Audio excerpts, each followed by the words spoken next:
Live from New Delhi, you're watching DD India Live, India's voice to the world with me, Deepika, coming up in the next 30 minutes. On a visit to Northeast India, PM Modi reaches Manipur and meets local Kuki community, lays foundation stone of multiple infrastructure projects worth 7,300 crore rupees in Churachandpur, says government committed to boost connectivity in Manipur.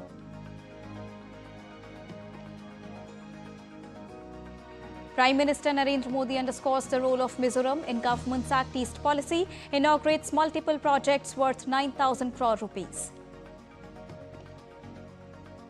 Prime Minister Narendra Modi extends best wishes to Nepal's interim Prime Minister. Nepal's parliament currently stands dissolved hours after Sushila Karki took the oath. Election for new government to be held in March next year. NATO to strengthen defense of Europe's eastern flank after Poland shot down alleged Russian drones. US joins in solidarity. Poland rejects Trump's remark. And in sports, India's doubles pair of Satvik Sairaj and Chirag seal final spot at the Hong Kong Open. Lakshya Sen in action soon in men's singles semi-final.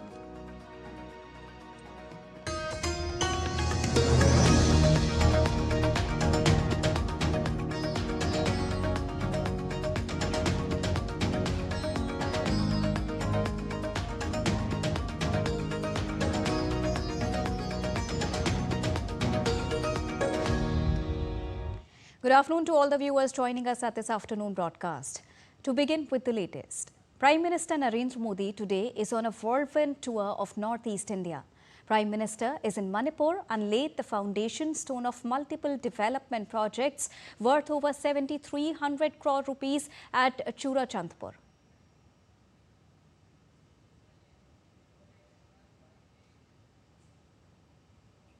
The project includes Manipur urban roads, drainage and asset management improvement project worth over 3,600 crore rupees, 5 national highway projects worth more than 2,500 crore rupees, Manipur Infotech development project, working women hostels at 9 different locations, among others.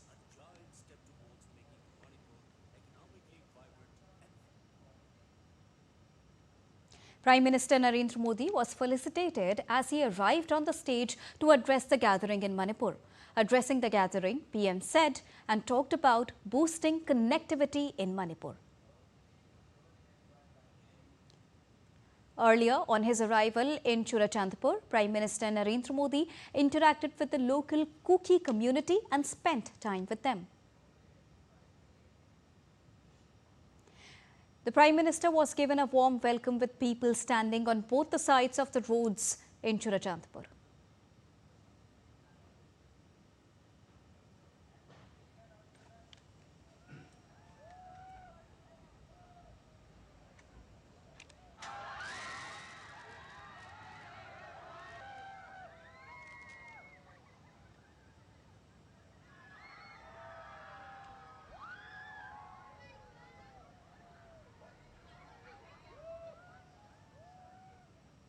With an aim to bolster development, Prime Minister Narendra Modi visited the northeastern state of Mizoram. Prime Minister laid the foundation stone and inaugurated multiple development projects worth over 9,000 crore rupees at Aizawl.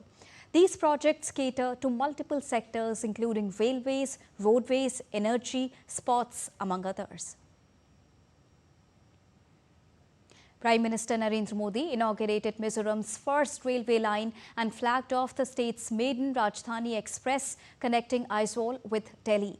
A historic day for the nation, particularly for the people of Mizoram today. And now, from today onwards, Aizawl will be on India's railway map.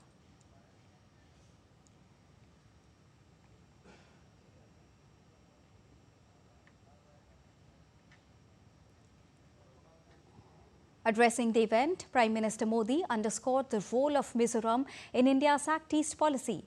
Prime Minister lauded the recently announced GST reforms and said that these changes will make basic and essential amenities like healthcare less expensive. Recently, next generation GST reforms have been announced. This means lower taxes on many products, making life easier for families. Before 2014, even daily essential like toothpaste, soap, and oil were taxed at 27%. Today, only 5% GST is applicable. During Congress rule, medicines, test kits, and insurance policies were heavily taxed. That is why healthcare was expensive and insurance was out of reach for ordinary families. But today, all these have become affordable. The new GST rates will also make medicines for serious diseases like cancer more inexpensive. Taking a jibe at the opposition parties, Prime Minister Narendra Modi said that for a long time, many parties have practiced vote bank politics, but BJP believes in focusing on those who are most neglected. For a long time, some political parties in our country practiced vote bank politics. Their focus was always on places which had more votes and seats. The entire Northeast, including states like Mizoram, suffered greatly because of this attitude. But our approach is very different. Those who were earlier neglected are at the forefront now. Those who were once marginalized are the mainstream now. For the past 11 years, we have been working for the development of the Northeast. Railway Minister Ashwini Vaishnaw lauded Prime Minister Narendra Modi's commitment to Mizoram, calling the inauguration of the Perabi-Sairang railway line in Mizoram historic. Mizoram capital gets railway connectivity. I congratulate all of you collected here in thousands to this great historic day. The Perabi-Sairang railway line was a very, very challenging project. It includes 45 tunnels and 55 major bridges. This line will now connect Mizoram with Guwahati, Kolkata, and Delhi and many other destinations. The railway connectivity will help the entire country experience this beautiful natural beauty of Mizoram. And we are also starting cargo operations within this week. Union Minister of Commerce and Industry Piyush Goyal addressed the FEBI-DPIIT joint ministerial business interaction, where the minister called for a unified European voice to enhance the India-Europe business partnership. Echoing Prime Minister Narendra Modi's vision, he emphasized that India's ties with Europe are rooted in shared values and a common vision for a better world. Goyal underlined that this partnership is not just bilateral, but a potential model for global geopolitics and cooperation. The Prime Minister of India had said, India's partnership with Europe is built on shared values and shared vision for a better world. So really this partnership with Europe is not only about us. We will actually be setting a role model for the geopolitics of the world. In a major achievement, India has won the bid to host the 5th Coast Guard Global Summit in 2027, a decision taken unanimously by the CGGS participants. This recognition marks the growing stature of India in the global maritime domain and reaffirms the country's leadership role in advancing international maritime cooperation. The announcement was made during the 4th Coast Guard Global Summit held in Italy. The summit, attended by delegates from 115 countries and international organizations, underscored its importance as a premier global forum for Coast Guard cooperation. During the ceremony marking the handover of the CGGS presidency, the Director General of the Indian Coast Guard highlighted the summit's role as a beacon of global Coast Guard cooperation in addressing shared maritime challenges. Time to take a short break, but still to come on the other side. England shatters record books during second T20I against South Africa in Manchester.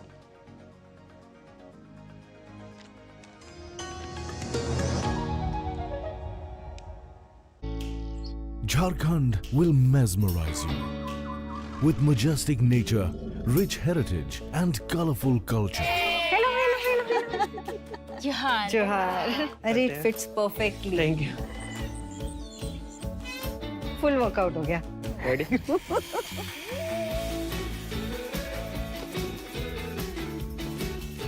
Postcards from Jharkhand on National Geographic.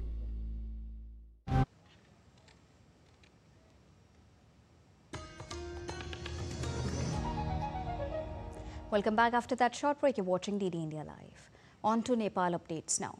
On the 5th day of Gen Z protest in Nepal, leading to 51 deaths and more than 1,300 injuries, Nepal finally dissolved the political crisis after Prime Minister KP Sharma Oli was forced to resign and flee from the country.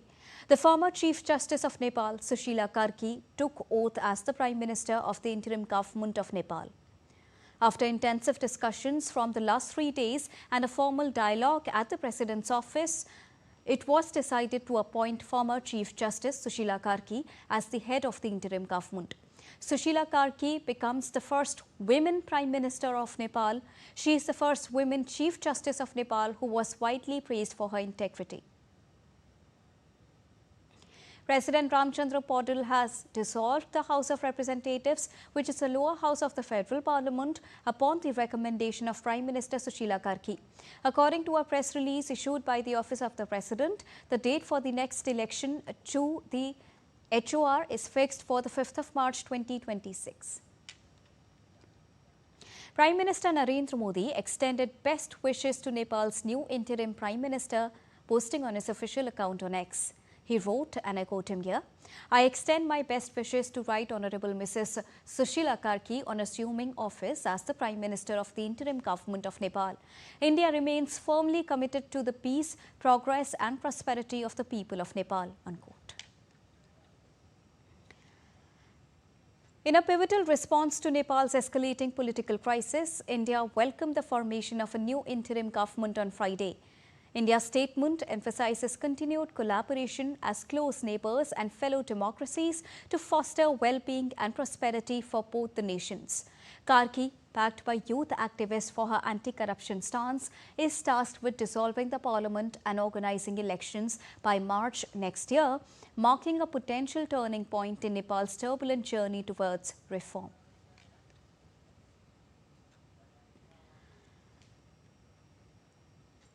At the invitation of the government of Papua New Guinea, Union Minister of State for External Affairs, Pavitra Margarita, will pay a visit to PNG on the 16th of September.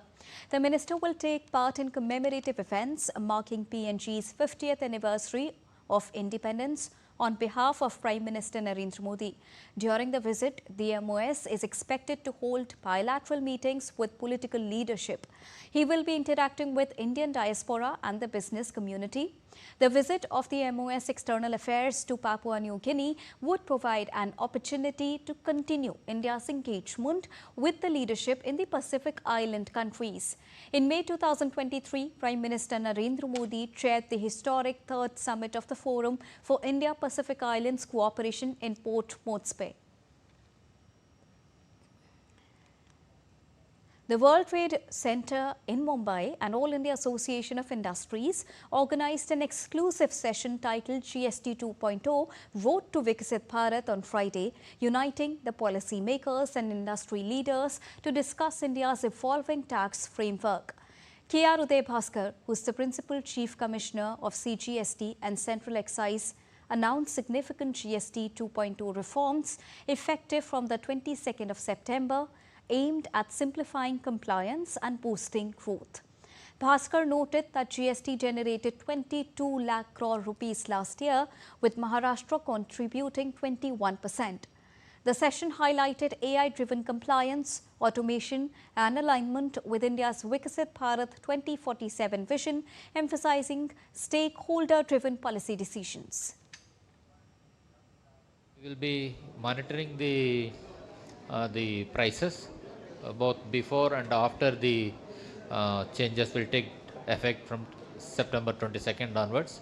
So wherever these benefits are not being passed on, so the taxpayers or the ultimate consumers can bring it to our notice. We will take them. We will take appropriate action against the errant persons. India voted in favor of a UNGA resolution supporting the New York Declaration for the peaceful resolution of Israel-Hamas conflict. The resolution proposed by France was supported by 142 countries, opposed by 10, with 12 abstaining. Countries voting against included Argentina, Hungary, Israel and the US. The declaration calls for ending the Gaza conflict, implementing a two-state solution for a just, peaceful and lasting resolution to the conflict, and building a better future for Palestinians, Israelis and the region as a whole.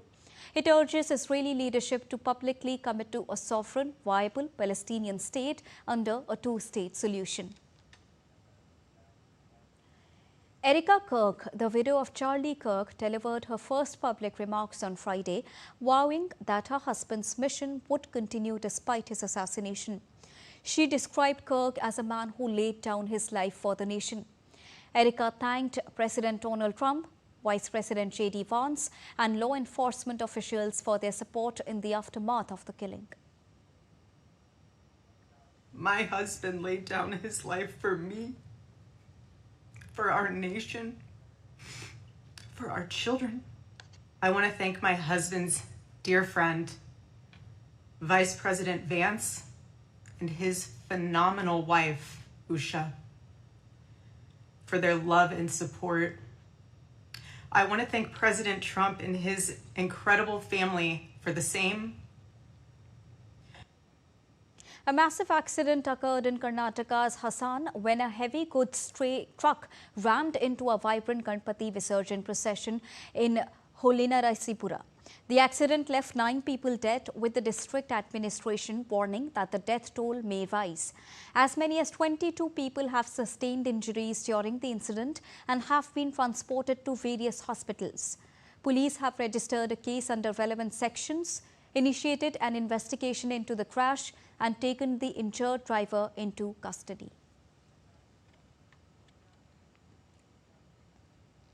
Expressing grief over the loss of lives in Karnataka's road accident, Prime Minister Narendra Modi on X wrote, and I quote him here, "The mishap in Hassan, Karnataka is heartrending. In this tragic hour, my thoughts are with the bereaved families. I hope those who have been injured recover at the earliest." An ex gratia of 2 lakh rupees from PM NRF would be given to the next of kin of each deceased.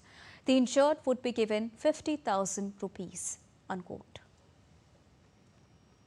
The Indian Meteorological Department has issued an orange alert for Uttarakhand, warning of very heavy rainfall. Heavy rainfall last night in Mussoorie disrupted normal life of the people. The downpour triggered massive landslides across multiple areas, disrupting traffic on several major routes. Severe landslides have been reported. In Barloganj, an entire stretch of road was washed away after a hillside collapsed, completely cutting off access to and from the area. Fallen trees at several locations along the Mussoorie-Dehradun road have blocked the highway, leading to further worsening of the situation. NATO announced plans to beef up the defense of Europe's eastern flank on Friday, 2 days after Poland shot down drones that had violated its airspace in the first known action of its kind by a member of the Western Alliance during Russia-Ukraine spat. At the United Nations, the United States called the airspace violations alarming and vowed to defend every inch of NATO territory, remarks that appeared aimed at assuaging Washington's NATO allies after President Trump said Russia's drone incursion could have been a mistake. On Friday, Poland rejected Trump's suggestion that the incursions could have been a mistake, a rare contradiction of the US president from one of Washington's closest European allies. Later on Friday, the US joined Western allies in a statement to express concerns about the drone incursion and to accuse Moscow of violating international law and the founding UN Charter. Now let's get you all the latest from the world of sports. To begin with badminton first, India's top men's doubles pair of Satvik Sairaj, Ranki Reddy and Chirag Shetty entered the final of the Hong Kong Open on Saturday. The top-seeded Indian duo defeated Chinese Taipei's Chen and Lin in the semi-final. Satvik and Chirag won the match by 21-17, 21-15.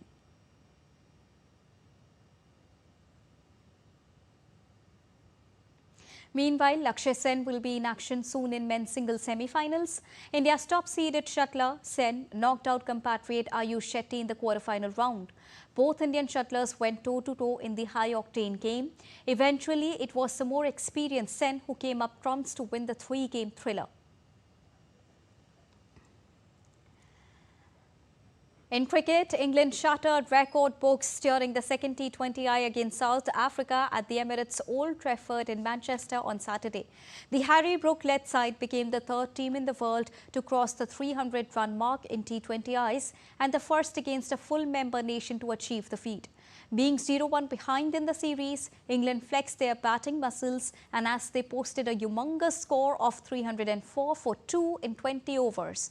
Phil Salt and Joss Butler set the tone with a blistering opening stand, dismantling the South African bowlers right from the start, with the opening pair adding 126 runs in just 47 balls. Salt went on to produce a career-defining knock, finishing unbeaten on 141 of 60 deliveries, which is the highest score by an England batter in T20Is and the 7th highest overall in men's T20 internationals. And that's all for this edition of DD India Live, but do let us know your thoughts on the news of the day. For those on the go, you can get all the latest news and updates from India and across the world on the DD India mobile app. The app is available on both Android and iOS platforms. Scan the QR code to download it right now. We'll be back with more news as it breaks here on DD India. I'm Deepika, and from all of us here in New Delhi, thank you so much for watching DD India Live this afternoon. Namaskar.